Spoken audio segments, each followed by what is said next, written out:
먼저요. 신임 비서실장을 여러분께 소개하겠습니다. 우리 정진석 이재명 대표와 회담을 할 때 어떤 의제로 논의하실 것인지. 우선의 보고도 봅니다. 정무수석을 맡은 홍철호 전 의원입니다. 말씀 주실 때 이 정부가 나아가야 될 방향은 어느?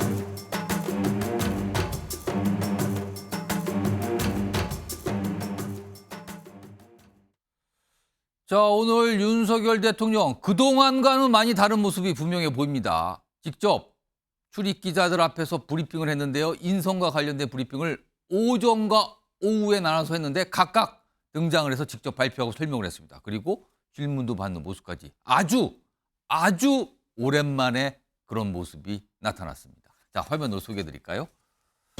자, 지난 19일 이재명 대표와 통화한 이후에 여러 가지 모습들 좀 정리해 봤는데요. 지금 지난 19일 참모들에게 이제는 정치하는 대통령이 되겠다 이렇게 얘기를 했다고 알려지고 있습니다. 이런 상황에서요. 오늘 비서실장, 새 비서실장과 새 정무수석을 임명했는데 직접 브리핑을 하면서 발표를 했습니다. 그리고 질문을 받고 배경도 설명하는 모습이 있었고요. 그리고 앞서서 지난 19일에는 이재명 대표와 직접 전화통화했고요. 그리고 만나자는 제안을 했죠. 자, 그리고요. 이것도 알려집니다. 국민의힘 소속의 총선 출마했지만 낙선한 분들, 낙선자들과 오찬을 잡는다는 얘기까지 지금 나오고 있습니다. 뭔가 그동안에 볼 수 없었던 모습임에는 분명해 보이는데요. 과연 어떤 의미 부여가 될 수 있을지 이게 지금 관건인데, 자, 그럼요. 이런 내용들과 관련된 추가적인 영상이 있습니다. 확인해 보시죠. 정치하는 대통령이 되겠다. 그 평균적인 국민들이 좀 이해하고 알기 쉽게 그렇게 이제 하자는 뜻이고요. 여야 당과의 관계뿐 아니라 야당과의 관계도 더 설득하고 소통하는데 주력을 하겠다는, 여야 정당 또 언론 또 많은 우리 시민 사회와 더 많이 소통하고 후임 총리는 좀 시간이 걸릴 것 같고요. 사실 이제 뭐 윤석열 대통령이 무슨 말씀하시는지에 대해서 특별한 의미를 부여하지 않아야 될 것 같다. 무시한다 이런 의미가 아니라 지금 총선 이후에 제일 당황하고 있는 것이 정부 여당인 것 같습니다. 두서없이 이제 이런 얘기를 하시기보다는 정말 솔직하고 담백하게 국민들에게 한번 입장을 정리해서 표명하시는 게 어떠냐. 자, 김철원 경일대 특임 교수 나와 계신데요. 오늘 그러니까 지난 금요일 19일 그때 당시에 이재명 대표와 전화 통화한 것도 사실은 예상치 못했던 일이었는데, 오늘 인선도 사실은 어제까지만 해도 글쎄 나올까 말까 했는데 두 차례나 나왔단 말이에요. 근데 뭐 인선의 내용도 내용이지만 직접 나서서 브리핑을 하고 질문을 받고 있는 거, 임기 초에 봤던 장면이 굉장히 오랜 시간을 거쳐도 오랜만에 나왔어요. 그렇습니다. 이거 어떻게 좀 봐야 됩니까? 일단 제가 볼 때는 뭐 본인이 이제 대통령께서 정치하는 이제 대통령이 되겠다고 하셨잖아요. 예. 근데 그동안 보면 윤석열 대통령께서는 보니까 법률적 마인드가 강하셨던 것 같아요, 보니까. 그래서 대통령은 대통령 때의 일을 하면 되고, 예. 국회는 국회 일을 하면 된다. 상권 예. 분리 원칙에 따라서. 근데 이제 그렇게 되다 보니까 이제 국회에서 어떤 입법 폭주 일이 벌어지면 그것에 대해서는 잘못됐다 싶으면 그냥 거부권 행사하는 이런 식으로만 됐었거든요. 그러다 보니까 계속적으로 대립이 있고 갈등이 있었는데, 지금은 보니까 이제 앞으로는 야당과의 대화를 하겠다 하신 것 같아요. 예. 그러니까 야당과 이제 대화를 본격적으로 하니까 이재명 대표하고의 어떤 영수회담도 하시는 거고, 두 번째는 정치하겠다고 하면 두 번째 핵심은 국민과의 대화거든요. 예. 그러다 보니까 이제 뭐 제가 볼 때 오늘 이제 그 프레스룸에 오셔서 어떤 비서실장이나 새로 이제 인선된 어떤 참모진에 대한 직접적으로 설명을 하는 것들이 굉장히 격의 없이 소탈하게 다가가는 모습도 있고요. 두 번째는 어쨌든 다음 달에 그동안 계속 하지 못했던 5월 10일 취임 2주년 때는 기자회견을 하셔야 되는 겁니다. 아, 지금 기자회견을 하셔야 해야 된다. 됩니다. 2주년에는 해야 된다. 그렇습니다. 왜냐하니까 정치의 두 가지 기본이요. 예. 하나는 야당과의 대화니까 영수회담을 해서 이재명 대표를 만나는 거. 또 하나는 국민과의 대화이기 때문에 그 국민과의 대화는 아까 이준석 뭐 대표도 그런 얘기를 했지만 어쨌든 국민에게 적어도 총선 결과에서 드러난 부분, 그리고 총선 이후에 어떤 형태로 국정 기조라든가 어떤 정책을 변화하겠다 이런 부분에 대해서는 국민들께 이제 소상하게 설명하는 게 이제 정치하는 대통령의 기본이 되는 거죠. 그러면은 취임 2주년 되는 5월입니다. 그때는 기자회견을 할 걸로 전망하십니까? 저는 뭐 이번에 그 신임 뭐 비서실장 임명된 정진석 의원이나 뭐 제가 볼 때 뭐 그렇게 조언하지 않을까. 왜냐하면 어쨌든 뭐 국민들께서 지금 이 대통령의 어떤 생각을 듣고 싶어 하시는 상황이거든요. 그렇기 때문에 저는 5월 10일 날 충분히 뭐 대국민 뭐 기자회견 뭐 할 가능성이 굉장히 높다. 이렇게 보입니다. 자, 이번에는 민주당 소속이신 김지호 부대변인이 나와 계신데요. 일단 오늘 대통령의 저런 모습, 지난주에 금요일에 있었던 전화통화, 그리고 오늘 저런 인선 발표식 하는 모습을 보고 정치권 인사 한 분이 저한테 이런 말씀을 하셨어요. 총선 전에 진작에 저렇게 좀 했으면 뭔가 좀 달라지지 않았을까라는 얘기를 하시는데, 만약에 총선 전에 저런 모습이 구체적으로 많이 있었다면 민주당은 긴장했을까요, 좀? 아니 하도 우여곡절이 많고 이러니까 사실 저도 반갑기는 합니다. 지금이라도 일단 긍정적으로 평가를 아니 뭐 하신다는 저런 겁니까? 태도라도 좀 보여주면 국민들이 좀 기대감을 갖고 항상 뭐 야당이라고 대통령 못한다 보다는 저희도 좀 칭찬도 하고 좀 이렇게 잘한다고 칭찬하고 싶습니다. 아니 그런데 하여튼 여러 가지 상으로 보면은 정진석 비서실장이 저희 입장에서는 이분이 그 노무현 전 대통령에 대한 사자명예훼손을 유죄받으신 분이잖아요. 거기다가 사실 저희 야당 대표에 대해서 각종 막말 엄청 하신 분이에요. 과거에. 아니 그러니까 그러한 비서실장을 임명을 하시면서 저런 모습을 보이니까 조금 뭐라 그럴까 효과가 반감되고. 그러면은 오늘 인선의 내용과 그다음에 인선을 발표하는 모습을 약간 분리하면 모습은 긍정적으로 보이나 내용이 좀 그렇다는 겁니까? 그렇죠. 지난주에 영수회담을 직접 전화로 제의한 거거든요. 사실 제가 실무 업무를 하면서 김기현 대표 때는 김기현 대표가 직접 전화를 안 하고 그 당대표실에 행정하시는 분이 전화해서 우리 실무회담 합시다. 그리고 며칠 있다가 실무회담 거절했다. 이렇게 언론 플레이가 나왔어요. 그런데 이번에 어쨌든 대통령이 직접 제의한 거는 저는 높이 평가합니다. 그런 모습이 정말 좀 진정성 있어 보이고 뭔가 기대를 좀 하고 싶은데 근데 사실은 저희는 기본적으로 지금 방심위가 제대로 운영 안 되고 좀 언론을 탄압하고 있다는 입장. 그다음에 어떤 검찰이라든지 이런 사정기관이 야당을 상대로 굉장히 이 탄압하는 이러한 것들이 좀 해결이 돼야 어떤 대통령의 진정성을 저희가 믿을 수 있지. 뭐 애티튜드만 바뀐다고 그걸 믿을 수 있겠습니까? 알겠습니다. 일단 내용을 좀 봐야 되지. 일단 나타난 거는 뭐 괜찮아 보이긴 하지만 좀 내용은 약간 이런 분위기셨어요. 자, 그러면 오늘 인선 발표가 두 가지가 있었는데 우선 첫 번째 인선 발표 내용 요거부터 좀 확인해 볼까요? 확인해 보시죠. 신임 비서실장을 여러분께 소개하겠습니다. 우리 정진석 전 국회 부의장 뭐 사실은 소개가 필요 없을 정도로 우리나라 정계에서도 여야 두루 아주 원만한 관계를 가지고 계시다고 모든 부분에 원만한 소통을 하면서 직무를 잘 아주 수행해 주실 것으로. 여러 가지로 여소야대 전국 상황이 염려가 되고 난맥이 예상됩니다. 이 어려운 시점에서 윤석열 정부를 돕고 또 윤석열 대통령님을 도와야 한다는 것이 저희 책임이라고 느꼈습니다. 또 통합의 정치를 이끄시는데 제가 미력이나마 잘 보좌해드리도록 그렇게 노력하겠습니다.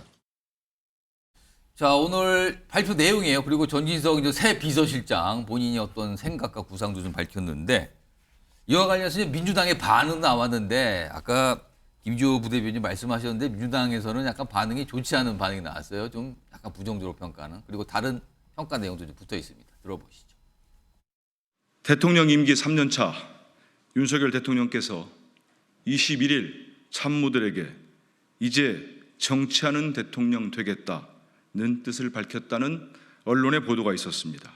오늘 정진석 비서실장을 임명하신 것을 보니 아직도 정치하는 대통령 하실 생각이 없으신 듯합니다. 당신 100% 전당대회 룰을 밀어붙였던 사람이 이 정부의 실패에 굉장히 큰 책임을 갖고 있다고 보는데, 아니 그런 사리 판단마저도 안 되는, 당신과 민심이 괴리되어 가고 있다는 판단조차도 못하는 사람이 만약에 비서실장이 되면은 똑같은 일이 반복되지 않겠습니까? 야당에서는 좀 혹평이 나왔어요. 그러면은 여당 내에서는 지금 어떻게 보고 있을까? 약간 의견이 갈리는 듯합니다. 첫 번째 화면 좀 보겠습니다. 여기 보시면요, 일단 이런 거 요즘에 안 빠지죠? 입장 내는 거예요. 바로 또 즉각적으로 나왔는데 홍준표 대구시장 아래쪽에 있어요. 국회와 소통이 되고 충직한 분이다. 정진석 비서실장 환영한다. 긍정평가를 했어요. 근데 이제 김웅 의원, 쓴소리를 그동안 좀 많이 하는 의원 중에 속하죠. 당이 무너진 근본 원인은 이준석 내쫓은 것과 당심 100% 전제 룰을 급조한 건데 이거 모두 주도한 게 정진석이다. 그러니까 이 당내에서 약간씩 갈려요. 하나 더 볼까요? 여기 보시면 윤상현 의원은 정무용 정진석 비서실장, 정책정 실장. 지금까지는 정책 전문가를 비서실장 썼는데 이번엔 정무용이다. 그러니까 뭔가 다른 면모가 나타날 걸로 기대한다라는 기대감을 표시한 반면 방금 들으셨죠? 이준석 개혁신당 대표는 이 정부 실패 책임 있는 분 아닙니까 지금? 이러면서 또 비판을 했습니다. 정혁신 변호사? 네네. 정진석 새 비서실장 이거 어떻게 좀 평가하실까요? 일단은 저는 오늘 아침에 신문 보고 조금 놀랐는데요. 예. 대통령이 정치하는 대통령 되겠다 하셨는데 대통령은 정치하는 자리 아닙니까?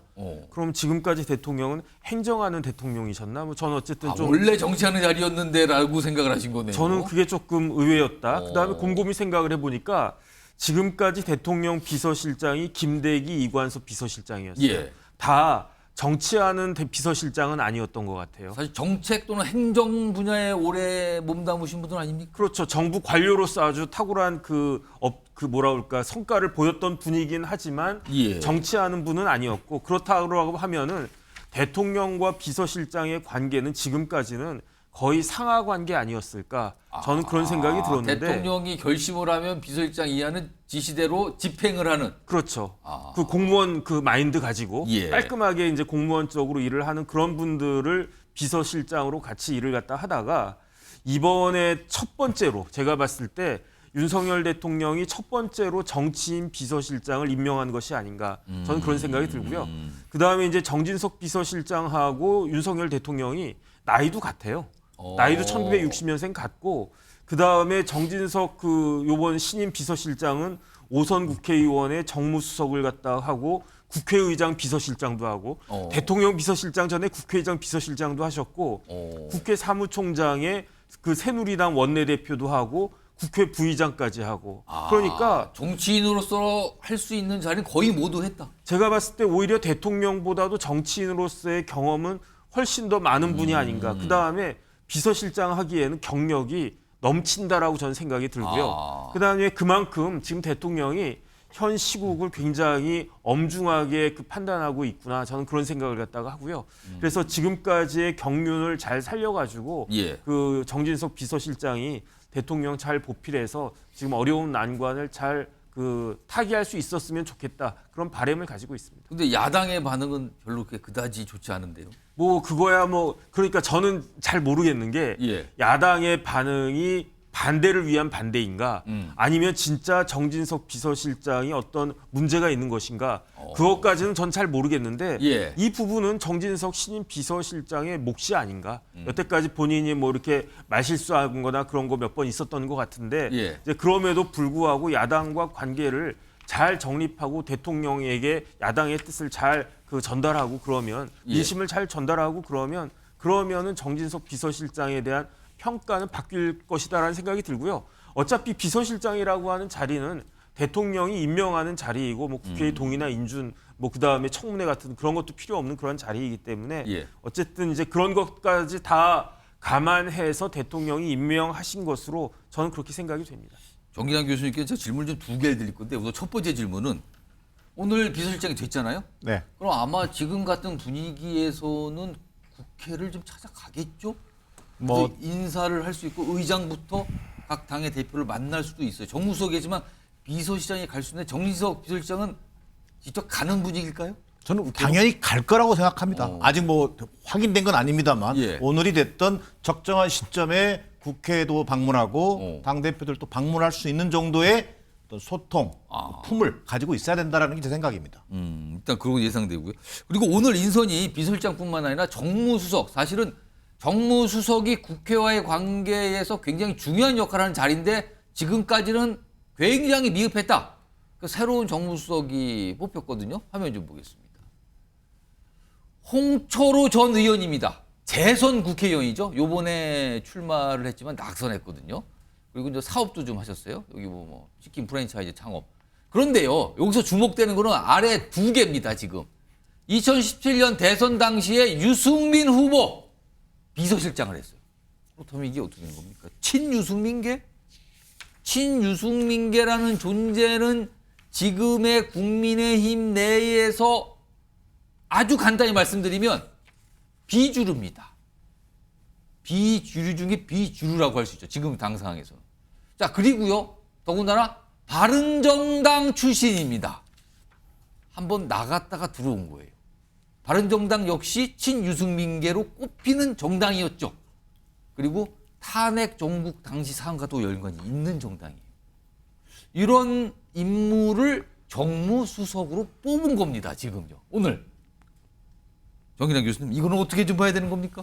뭐 저렇게 보면은 그 정말 바른정당 출신 또 유승민 대표 비서실장이라고 하는 커리어를 적극적으로 평가하고 예. 정무수석으로 임명했다. 그렇다면 저는 뭐 나름대로 의미 있는 인사라고 볼 수 있겠습니다. 자, 그러나 정무수석 인사 때만 되면 대단히 굉장히 꽃보직이라고 얘기하기도 하고 대단히 중요한 보직입니다.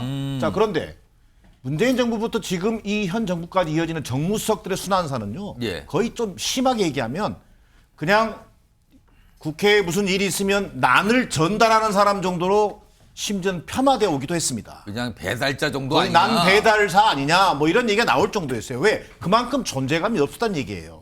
그런 맥락에서 본다면 저는 뭐 홍철호 신임 정무수석을 비하할 생각은 추호도 없습니다. 예. 자, 그러나 아마도 대통령과의 어떤 인연이라든가 이런 인연보다는 예. 뭐 제가 뭐 뇌피셜입니다만 예. 그 정진석 비서실장의 어떤 천거를 통해서 추천이 있었던 거 아니냐? 아마 정무수석으로 발탁되지 않았을까라는 추측을 해보게 됩니다. 그 이유는 어쨌든 이 신임 정무수석이 기업인 출신입니다. 예. 기업인 출신인데다가 대단히 실용적 접근에 아주 이렇게 밝은 분으로 알려져 예. 있습니다. 그렇기 때문에 결국 정무수석 그다음에 좀 더 나아가서 앞서 얘기했던 것처럼 바른정당과를 통해서 비주류를 또 끌어안는 모양새를 가져갈 수가 있습니다.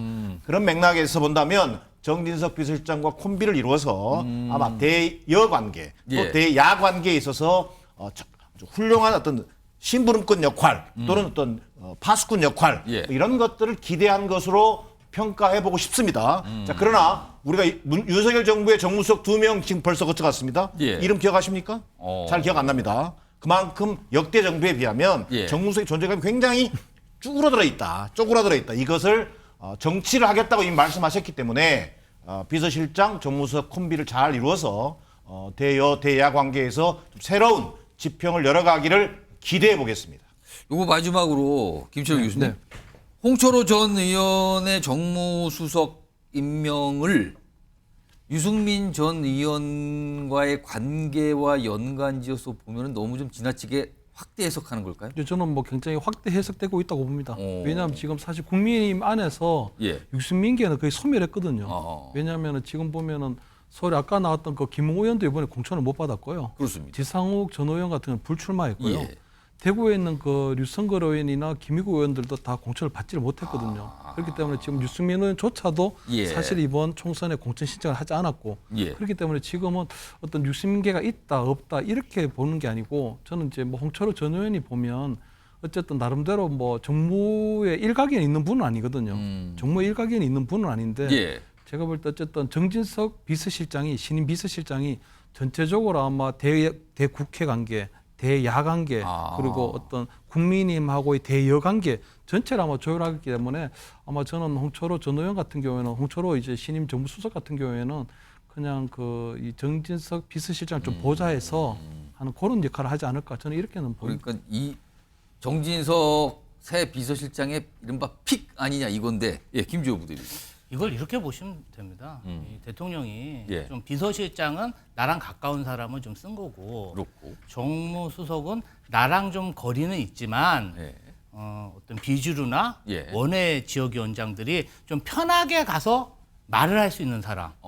그래서 왜냐하면 그런 창구도 굉장히 중요하거든요. 당을 너무 청와대를 실세들로만 구성하다 보면 어려워서 찾아가지도 못합니다. 아, 그러면 약간 이번에 낙선자들이나 그러니까 여당의 원외 인사들 좀 생각한 자리일까? 그렇죠. 그러니까 꼭 그 주류 비주류로 볼 게 오. 아니라 말을 하기 편한 사람이 있으면 그래도 언로가 전달이 되거든요. 예. 그런 의미에서 뭐 홍철호 의원 이런 임명은 좀 평가할 만하다 봅니다. 오늘 굉장히 긍정적으로 평가를 몇 가지 하셨어요. 또 이 자리에서 보기 드문 평가를 오늘 몇 가지 하셨습니다. 정진석 비서실장님 임명 알겠습니다. 그렇게 안 그럼 아까는 보고요. 좀 아니라고 했는데 나머지 거는 오늘 형식이라든가 홍철호 전 의원 임명에 대해서는 굉장히 긍정적인 말씀을 해주시네요. 알겠습니다.